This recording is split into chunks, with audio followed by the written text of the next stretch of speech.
Welcome back. Now, what do Americans fear most? What about Arizonans? Well, since we live in the desert, I'm sure you can figure out what dangers come slithering out as the weather starts to heat up. Well, it's crucial to be educated and prepared for whatever Mother Nature throws our way. And here to help us with some advice is Dr. William Banner, Jr. Doctor, thank you so much for joining us today. Glad to be here. And first, I want to get out of the way. You actually studied at the U of A, didn't you? That's right. I got my PhD at the University of Arizona and did fellowship training at the Poison Control Center there. You have an excellent facility. Thank you, and we were glad to have you. Now, you're going to talk about snake bites today. So why is it that snake bites are so poisonous, or certain ones anyway? Well, you've got particularly large snakes there, and they have some very complex venoms. They're a very highly evolved creature, and so they've got very potent material in their venom to put their prey, slow them down, and start the digestive process. So they're quite a complicated animal, and southern Arizona's got some of the most complicated. Right, and a lot of people think, well, it wouldn't happen to me, but really, doctor, how common are the snake bites? We get about 5,000 a year in the United States, venomous bites, so it is a very common problem. And I know when I was at Arizona, we managed well over 150 at the U of A, consulting with people around the southern part of the state there. So there's a lot that occur in Arizona.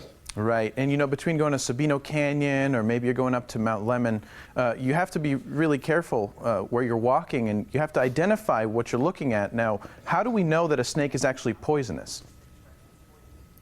We are really saying don't. Don't get that close. If you get bitten, back away. If you want to take a picture, fine. We can usually tell whether it is a poisonous snake based upon what the wound looks like and your blood work, and we're going to treat it appropriately at the hospital. So don't try to kill the snake. Don't try to capture the snake. Sort of stay away. Get to a safe distance as quickly as you can. And again, in southern Arizona, you've got the advantage that it's going to rattle. You don't have any snakes that are venomous that don't rattle at you. So if you take your headphones out, you'll be able to hear that rattling occurring. And so don't make much out of trying to figure out what kind of snake it was. Just get to the emergency room. Good advice. That's nature's natural warning. Now, if we are outdoors, there's some things that we can actually wear to prevent that from ever happening. So what are some of the pieces of clothing that we should keep in mind? Well, when you're hiking or you're going up Sabino Canyon, you really want to have some heavy boots and some jeans on. Your hands are very, very vulnerable, so always look where you're putting your hands. If you're cleaning up brush, it's springtime, you're getting those cottonwood debris out of the area, something like that. Use a stick or a shovel or something like that to disturb the area. Don't put your hands in first. Don't reach behind rocks. If you're climbing, don't reach up for a handhold where you can't see. Step up on rocks rather than stepping over them. Things like that to avoid the snakes. Just be conscious that they're going to hide almost in the most unlikely of places, but they're hunting at night. If you go out into your yard at night to do something, make sure you've got footwear on, or you're going to step on a snake, because they're coming up to get the prey that are around closer to your house. So all of those things are high-risk activities.